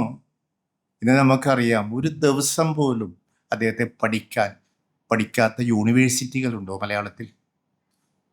എത്രയോ പഠനങ്ങൾ, നിങ്ങൾക്കറിയാമല്ലോ, നിങ്ങൾ പഠിക്കണ്ടല്ലോ, എത്രയോ പഠനങ്ങൾ നിരന്തരം വരുന്നു അദ്ദേഹത്തെക്കുറിച്ച്. അദ്ദേഹം വലിയ ഒരുപാട് പേജുള്ള കവിതകളൊന്നും അദ്ദേഹം എഴുതിയിട്ടില്ല. എന്നിട്ടും അദ്ദേഹത്തിൻ്റെ ഉള്ളിൽ അക്കാലത്തുണ്ടായിരുന്നു, എൻ്റെ പാത, എൻ്റെ ഈ സർഗാത്മകതയുടെ പാത അനശ്വരതയിലേക്കാണ് എന്ന് അദ്ദേഹം തന്നെ തീരുമാനിച്ചിരുന്നു. നമ്മളും ആ തീരുമാനത്തിലാണ് എത്തേണ്ടത്. ഈ നിധി, സർഗതയുടെ ഈ നിധി തന്നെയാണ്. അതായിട്ട് എൻ്റെ പാത അതിലേക്കാണ് എന്നുള്ളൊരു ബോധം നമുക്കും ഉണ്ടാകത്തക്ക രീതിയിലാണ് ഈ ഗുരു നിത്യചൈതന്യയതിയുടെ ഈ പ്രസംഗം ഞാൻ കേട്ടത്. ഇന്ന് വളരെ ശ്രദ്ധേയനായൊരു കവിയാണ് P.A. നാസിമുദ്ദീൻ. അദ്ദേഹത്തിൻ്റെ നാട്ടുകാരനാണ്. വളരെ ചെറുപ്പത്തിലെ തന്നെ 10-15 വയസ്സിൽ തന്നെയാണ് നാസിമുദ്ദീനുമായിട്ട് പരിചയപ്പെടുന്നത്. ഈ നാസിമുദ്ദീനും എന്നെ തേടി വരുന്നത് ഈ മഹാബീർ എന്ന് പറഞ്ഞ കവിത പ്രേരണ മാസികയിൽ വായിച്ചിട്ടാണ്. ഞങ്ങളെന്നും ഇരുന്നിരുന്നൊരു സ്ഥലമാണ് കൊടുങ്ങല്ലൂർ ക്ഷേത്രത്തിൻ്റെ മുന്നിലുള്ള, അവിടെ കൊടുങ്ങല്ലൂർ ക്ഷേത്രത്തിൽ നിങ്ങൾ വന്നിട്ടുണ്ടെങ്കിൽ അറിയാം, ഒരുപാട് ആൽമരങ്ങളുണ്ട്, ആൽത്തറകളുണ്ട്. അപ്പം ഞങ്ങൾ സ്ഥിരം ഇരുന്ന് കഥ പറഞ്ഞിരുന്ന, കവിത ചൊല്ലിയിരുന്ന ആൽത്തറകളുണ്ട്. അവിടുത്തെ ആൽത്തറയ്ക്ക് ഒരു പ്രത്യേകതയും കൂടിയുണ്ട്. നിങ്ങൾ വായിച്ചിട്ടുണ്ടാവുമല്ലോ, വിവേകാനന്ദ സ്വാമി തൻ്റെ യാത്രയിൽ വന്നിരുന്ന ഒരാൽത്തറ, കൊടുങ്ങല്ലൂർ ക്ഷേത്രത്തിൻ്റെ മുന്നിൽ ആൽത്തറ. അന്ന് ജാതീയതയൊക്കെ സജീവമായി കുടുംബിരിക്കൊണ്ടിരിക്കുന്ന കാലമാണ്. അന്ന് അദ്ദേഹത്തിനെ ക്ഷേത്രത്തിൽ കയറ്റിയില്ല. അന്ന് ആൽത്തറയിലിരിക്കുമ്പോൾ അവിടെ കൂടി വന്ന കൊടുങ്ങല്ലൂർ കോവിലകത്തെ തമ്പുരാട്ടിമാർ അദ്ദേഹത്തോട് സംസാരിച്ചു. അപ്പം അദ്ദേഹം ഈ വിവേകാനന്ദ സ്വാതി സർവ്വത്തിൽ തന്നെ എഴുതിയിട്ടുണ്ട്, ഏറ്റവും നല്ല സംസ്കൃതം ഞാൻ കേട്ടത് കൊടുങ്ങല്ലൂരിലെ തമ്പുരാട്ടിമാരുടെ സംസ്കൃതമാണ് എന്ന് കേട്ടിട്ടുണ്ട്. അങ്ങനെയുള്ള ആൽത്തറയിൽ ഇരുന്നാണ് നാസിമുദ്ദീനും ഞാനും നിരന്തരം കവിത ചൊല്ലുകയും കവിതയെക്കുറിച്ച് പറയുകയെല്ലാം ചെയ്തിരുന്നത്. പക്ഷെ ഇന്ന് ആൽത്തറയിൽ ഇരിക്കാൻ പറ്റാത്ത അവസ്ഥയാണ്. കാരണം ആ പഴയ അന്ന് വിവേകാനന്ദ സ്വാമി കേരളം ഭ്രാന്താലയമാണ് എന്ന് പറഞ്ഞൊരവസ്ഥയിലോട്ട് നമ്മൾ എത്തിക്കൊണ്ടിരിക്കുകയാണ്. ജാതി മതം എല്ലാം വർഗീയത എല്ലാം സജീവമായിക്കൊണ്ടിരിക്കുകയാണ്. ഇന്ന് അതിൻ്റെയൊക്കെ മുന്നിൽ തന്നെ എഴുതി വെച്ചിട്ടുണ്ട്, അഹിന്ദുക്കൾക്ക് പ്രവേശനമില്ലാത്തത് കൊണ്ട് അഹിന്ദുക്കളായ എന്ന് ആരോപിക്കുന്ന ഈ സെബാസ്റ്റ്യനും നാസിമുദ്ദീനോട് ഇരിക്കാൻ പറ്റില്ല ഇപ്പോൾ. കാരണം അന്നത്തെ പോലെയല്ല, കാലം മാറി. അന്ന് ഞങ്ങൾ സംസാരിച്ചുകൊണ്ടിരിക്കുമ്പോൾ വായിച്ച ഈ ഗർമൻ ഗസയുടെ സിദ്ധാർത്ഥയെ കുറിച്ചെല്ലാം പറഞ്ഞു തരുന്നത്, ഈ കൊടുങ്ങല്ലൂരിന് വേറൊരു പ്രത്യേകത ഉണ്ടല്ലോ, മുസ്ലിസ് എൻ്റെ ഒരു നാടാണല്ലോ. വാൽമീകി രാമായണത്തിലും മഹാഭാരതത്തിലും പഴയ നിയമം ബൈബിളിലെല്ലാം ഉള്ളൊരു ഇടമാണത്, നമുക്കറിയാം. അവിടെ ആ മുസ്ലിം തീരത്തുള്ള ചൂർണി നദിക്കരയിലിരുന്ന് ഞങ്ങൾ ഒരുപാട് ഇങ്ങനെ കഥകളൊക്കെ പറയും. ഞാൻ നാസിമുദ്ദീനോട് പറയുമായിരുന്നു. അവിടെ വെച്ച് പുള്ളി എന്നോട് പറഞ്ഞു തന്ന, ഈ സിദ്ധാർത്ഥയൊക്കെ അവിടെ വെച്ചാണ് പറഞ്ഞിരുന്നത്, അവിടെ വെച്ച് പറഞ്ഞു തന്ന ഒരു കഥയുണ്ട്. നിങ്ങൾക്ക് അറിയാവുന്ന കഥയാണ്, നിങ്ങൾ വായിച്ചിട്ടുണ്ടാവും. പക്ഷേ നമുക്ക് പ്രചോദനം നൽകുന്ന ഒരു കഥയാണത്. അത് T.S. ഏലിയറ്റിൻ്റെ കഥയാണ്. T.S. ഏലിയറ്റ് ഒരു ബാങ്ക് ഉദ്യോഗസ്ഥനായിരുന്നു. നല്ല ബാങ്ക് ഉദ്യോഗസ്ഥൻ, നന്നായി ജോലി ചെയ്യുന്ന ഒരു ബാങ്ക് ഉദ്യോഗസ്ഥനായിരുന്നു T.S. ഏലിയറ്റ്. അദ്ദേഹത്തിൻ്റെ ജോലിയുടെ മികവ് കൊണ്ട് അദ്ദേഹത്തിന് ഒരു ദിവസം ബാങ്ക് ഒരു അവാർഡ് കൊടുക്കുകയാണ്. അപ്പോൾ അദ്ദേഹത്തിനെ അനുമോദിക്കാൻ വേണ്ടി അവിടെ ഒരു മീറ്റിംഗ് വിളിച്ചു. മീറ്റിംഗ് വിളിച്ചപ്പോൾ മാനേജർ അദ്ദേഹത്തെ അനുമോദിച്ച് പ്രസംഗിച്ചുകൊണ്ടിരുന്നപ്പോൾ മാനേജർ പറഞ്ഞു, T.S. ഏലിയറ്റ് വളരെ നല്ല ഉദ്യോഗസ്ഥനാണ്, വളരെ നന്നായി ജോലി ചെയ്യുന്നു. എത്രമാത്രം ഭംഗിയായാണ് അദ്ദേഹം തൻ്റെ ഓരോ ദിവസമുള്ള ജോലി ചെയ്യുന്നത്. അതുകൊണ്ടാണ് അദ്ദേഹത്തിന് ഈ അവാർഡ് ലഭിച്ചത്. ഇനിയും അദ്ദേഹത്തിന് ഉയർന്നു പോകുവാൻ പറ്റും. പക്ഷേ അദ്ദേഹത്തിനൊരു ദുശ്ശീലം ഞാൻ ഈയിടെ കണ്ടുപിടിച്ചു. ആ ദുശ്ശീലം എന്താണെന്ന് വെച്ചാൽ അദ്ദേഹം ഇടയ്ക്കിടെ കവിത എഴുതുന്നു എന്നുള്ളതാണ്. ഈ മാനേജർ പറഞ്ഞു, അദ്ദേഹം നല്ല ഉദ്യോഗസ്ഥനൊക്കെയാണ്, പക്ഷെ അദ്ദേഹത്തിന് ദുശ്ശീലമുണ്ട്, ഞാൻ കണ്ടുപിടിച്ചു, അത് കവിത എഴുതുന്നു എന്നുള്ളതാണ് T.S. ഏലിയറ്റിൻ്റെ ദുശ്ശീലം. ആ സമയം കൊല്ലിയും കൂടി മാറ്റിവെച്ചാൽ അദ്ദേഹത്തിന് ബാങ്കിൽ വലിയ ഉയർന്ന ഉദ്യോഗസ്ഥനായി തീരാൻ കഴിയും എന്നാണ് ഈ മാനേജർ പറയുന്നത്. പക്ഷെ നമുക്കറിയാം ചരിത്രം എന്തായി എന്ന്. 1948 സാഹിത്യത്തിനുള്ള നൊബേൽ സമ്മാനം T.S. ഏലിയറ്റിന് ലഭിക്കുന്നു. അദ്ദേഹം ജോലി ഭംഗിയായി ചെയ്യുന്നതിനൊപ്പം തന്നെ തനിക്ക് കിട്ടിയ ഈ സർഗാത്മകത എന്ന നിധിയെ നന്നായി ഉയർത്തിക്കൊണ്ടുപോകുവാൻ, നന്നായി അത് ഒരു തപസ്സായി എടുത്ത് മുന്നോട്ട് പോകുവാൻ അദ്ദേഹം കാണിച്ചു എന്നുള്ളതാണ്. അദ്ദേഹം അതുകൊണ്ട് തന്നെയാണ് ആ ദുശ്ശീലം എന്നാരോപിച്ച മാനേജർ ദുശ്ശീലം എന്നാരോപിച്ച ആ കവിത കൊണ്ട് തന്നെ അദ്ദേഹത്തിന് ലോകത്തിലെ തന്നെ ഏറ്റവും വലിയ സാഹിത്യ പുരസ്കാരമായ നൊബേൽ സമ്മാനം ലഭിക്കുന്നു. ആയിടെ തന്നെയാണ് ഞാൻ KKTM കോളേജിലെ പഠിപ്പിച്ചിരുന്ന VK സുബൈദ ടീച്ചറെ പരിചയപ്പെടുന്നത്. സുബൈദ ടീച്ചർ ആണ് എൻ്റെ ജീവിതത്തിൽ ഈ കവിത എന്നുള്ള രീതിയിൽ, വലിയ കവികളായിട്ട് എല്ലാവരോടും നല്ല ബന്ധമുണ്ടായിരുന്നെങ്കിലും കവിതയുടെ വഴികൾ പ്രകാശമുള്ള ആ വഴികളിൽ തനിക്ക് കിട്ടിയ വിളക്കുമായി മുന്നോട്ട് പോകാനുള്ള പ്രോത്സാഹനങ്ങൾ കൂടുതലായി തന്നത് ഈ സുബിത ടീച്ചറാണ് എന്ന് പറയാം. ടീച്ചറിന് എല്ലാ കവിതകളും ഞാൻ കാണിക്കുമായിരുന്നു. മാത്രമല്ല എൻ്റെ ഒട്ടുമിക്ക പുസ്തകങ്ങൾക്കും കവിതാസമാഹാരങ്ങൾക്ക് പേരിട്ടിരിക്കുന്നത് സുബിത ടീച്ചറായിരുന്നു, ആണ് ഇപ്പോഴും. ഏറ്റവും പുതിയ പുസ്തകമായ ജലച്ഛായം എന്ന പുസ്തകത്തിന് പോലും പേരിട്ടത് സുബിത ടീച്ചറാണ്. പാട്ടുകെട്ടിയ കൊട്ട എന്ന എൻ്റെ 2004 ഇറങ്ങിയ കവിതാസമാഹാരത്തിന് അവതാരിക എഴുതിയതും ഈ സുബിത ടീച്ചറായിരുന്നു. ആലുവ, പറവൂർ, കോട്ടപ്പുറം ചന്തകളിൽ ഒരുപാട് വർഷങ്ങൾ ജോലി ചെയ്യാൻ ഭാഗ്യമുണ്ടായിരുന്ന ഒരാളാണ് ഞാൻ. ആലുവ, കോട്ടപ്പുറം, പറവൂർ ഈ മാർക്കറ്റുകളിൽ ഒരുപാട് വർഷം ജോലി ചെയ്യാൻ ഭാഗ്യമുണ്ടായ ഒരാളാണ് ഞാൻ. KGSൻ്റെ നന്നങ്ങാടികൾ എന്ന കവിതയിൽ പറയുന്നത് പോലെ നന്നല്ല അങ്ങാടികൾ.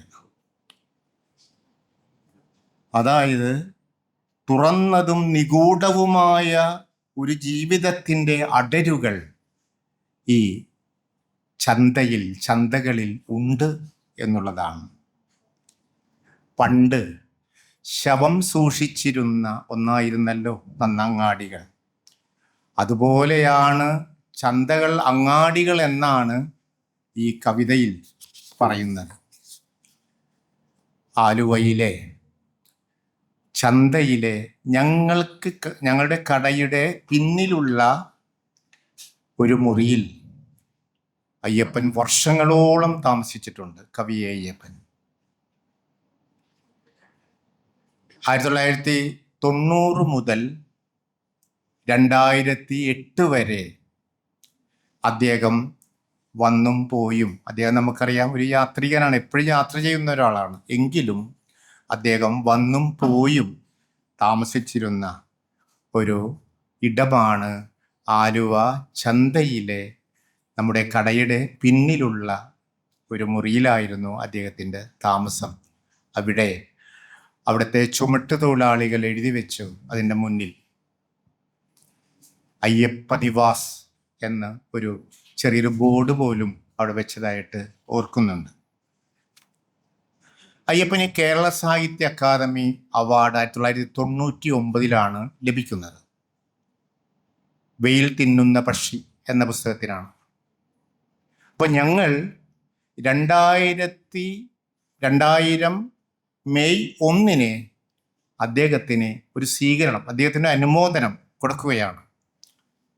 അത് ഈ കടയുടെ മുന്നിൽ ഷാമിയാന പന്തൽ കെട്ടി അവിടെയാണ് അദ്ദേഹത്തിന് ഈ അനുമോദന ചടങ്ങ് സംഘടിപ്പിച്ചത്. ഒരുപാട് കവികളും എഴുത്തുകാരും ആ പരിപാടിയിൽ അന്ന് പങ്കെടുത്തു. ആ പരിപാടി സംഘടിപ്പിക്കാൻ നേതൃത്വം നൽകിയത് അയ്യപ്പൻ്റെ സുഹൃത്തുക്കളായ അവിടുത്തെ CITU ചുവട്ട് തൊഴിലാളികളായിരുന്നു. അവരാണ് എല്ലാ കാര്യങ്ങളും ചെയ്തത്. അവിടെ മുഖ്യ പ്രഭാഷകൻ ബാലചന്ദ്രൻ ചുള്ളിക്കാടായിരുന്നു. വിജയലക്ഷ്മി ഉണ്ടായിരുന്നു, ഒരുപാട് കവികളന്നുണ്ടായിരുന്നു. ബാലചന്ദ്രൻ അന്ന് അവിടെ പ്രസംഗിച്ചപ്പോൾ പറഞ്ഞൊരു കാര്യം ഇതാണ്, വളരെ ശ്രദ്ധേയമായി. അദ്ദേഹത്തെ നമുക്കറിയാം, നന്നായി പ്രസംഗിക്കുന്ന ആളാണല്ലോ.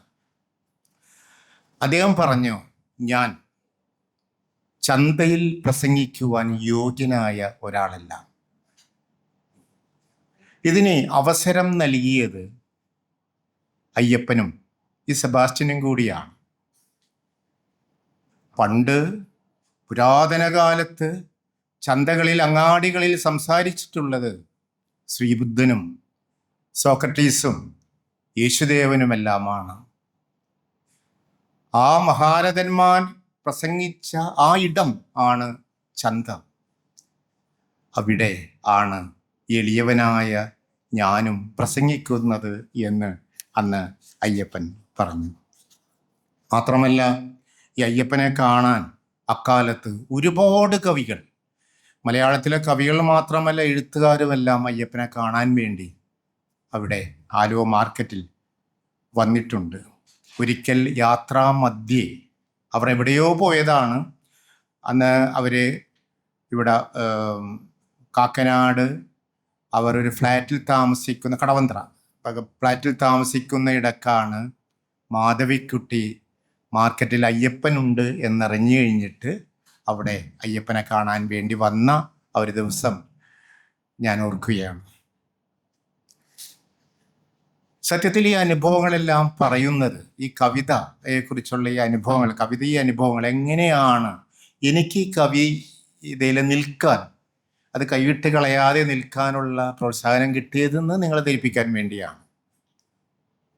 ഞാൻ പലപ്പോഴും ഓർത്തിട്ടുണ്ട്, എന്താണ് ഈ കവിത കൊണ്ടുള്ള പ്രയോജനം? കവിതയോട് അത്ര ഇഷ്ടം, അത്രയ്ക്ക് താല്പര്യം. അപ്പം എന്താണ് ഈ കവിത കൊണ്ടുള്ള പ്രയോജനം എന്ന് പലപ്പോഴും ആലോചിച്ച് നോക്കിയിട്ടുണ്ട്. നമ്മെ കൂടുതൽ കൂടുതൽ ആന്തരിക സൗന്ദര്യമുള്ളവരാക്കി തീർക്കുക എന്നതാണെന്നാണ് എനിക്ക് തോന്നിയിട്ടുള്ളത്. ഈ കവിത എന്ന് പറയുന്നത് നമ്മളെ കൂടുതൽ കൂടുതൽ ആന്തരിക സൗന്ദര്യമുള്ളവരാക്കി തീർക്കുക. ഈ ലോകത്തിലെ ഏറ്റവും ഈർപ്പമായ പദമായ സ്നേഹത്തിലൂടെ ഈ ലോകം മുഴുവൻ സൗന്ദര്യ സ്നേഹം പകരാനുള്ള ശക്തി നൽകുക എന്നതാണ് കവിതയുടെ പ്രയോജനം എന്ന് എനിക്ക് തോന്നിയിട്ടുണ്ട്. അതുപോലെ തന്നെ വായിച്ചിട്ടുണ്ട്, ദൈവത്തിൻ്റെ കരങ്ങളാണ് കവികൾ എന്ന്. ദൈവം തൻ്റെ കരങ്ങൾ കൊണ്ട് ചെയ്യാൻ ആഗ്രഹിക്കുന്നത് കവികൾ ചെയ്യുന്നു എന്ന് വായിച്ചിട്ടുണ്ട്. കൽപ്പറ്റ നാരായണ മാഷിൻ്റെ ഒരു പുസ്തകത്തിൽ വായിച്ച ഒരു യേശുവിൻ്റെ കഥയുണ്ട്. അത് ബൈബിളിലൊന്നും ഇല്ലാത്തൊരു കഥയാണ്. അതിതാണ്,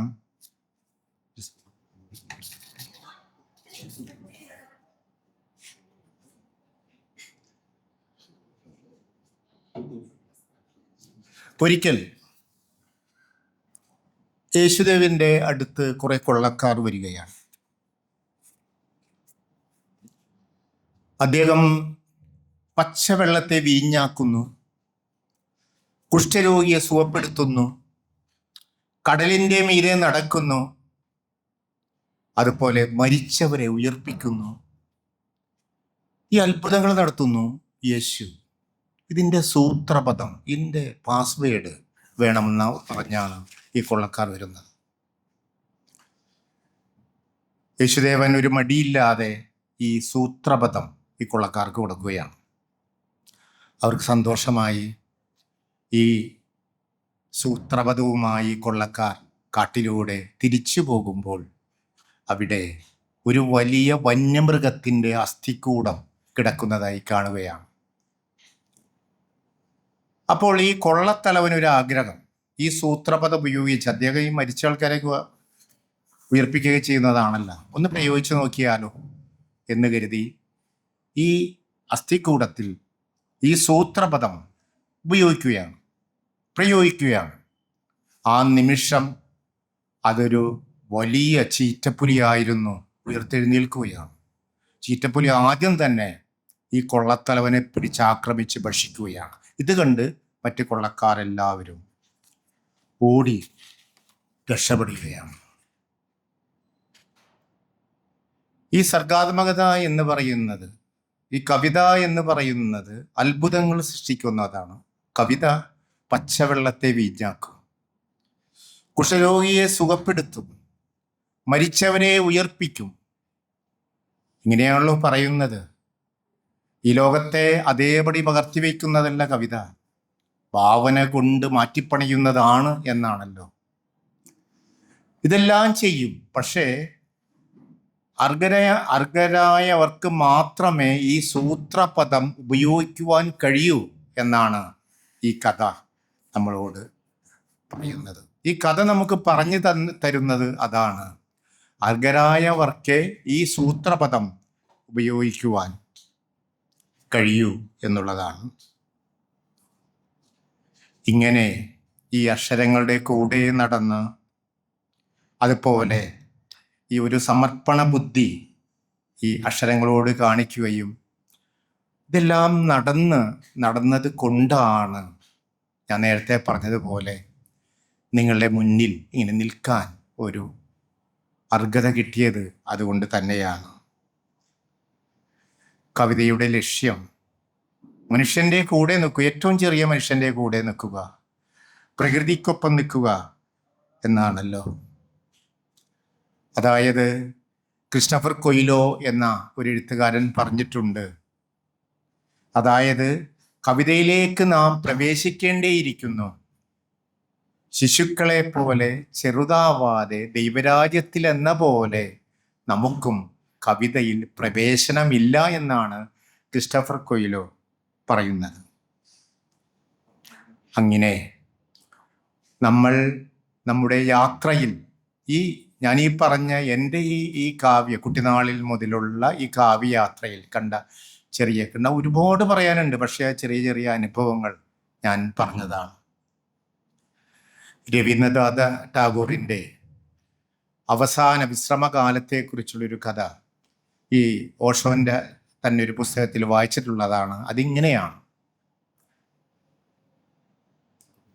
ടാഗോറിൻ്റെ അവസാന കാലം അദ്ദേഹത്തെ കാണാൻ ഒരു ബാല്യകാല സുഹൃത്ത് വരികയാണ്.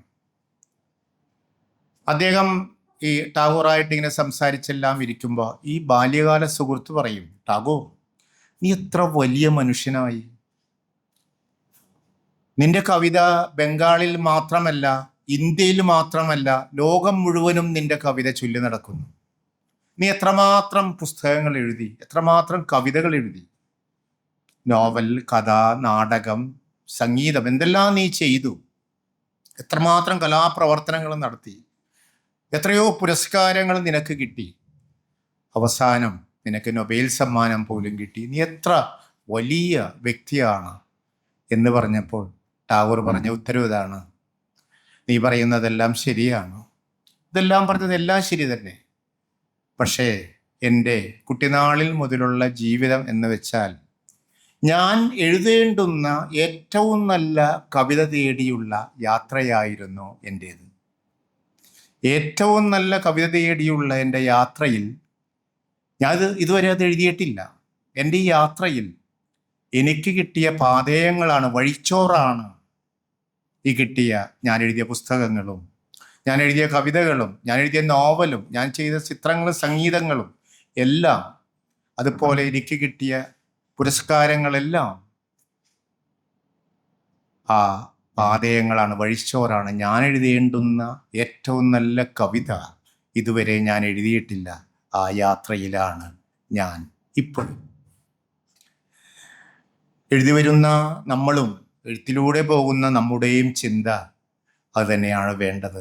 നമ്മൾ എഴുതുന്ന ഏറ്റവും നല്ല കവിത തേടിയുള്ള യാത്രയാണ് ഓരോ എഴുത്തുകാരൻ്റെയും ഓരോ കവിയുടെയും യാത്ര. നിങ്ങൾ വായിച്ചിട്ടുണ്ടാവും, പ്രീത കാലോ എന്ന ഒരു ചിത്രകാരിയുണ്ട്, കവിയും കൂടിയാണ്. അവർ ജന്മന കാലിന് നടക്കാനെല്ലാം പ്രയാസമുള്ള ഒരു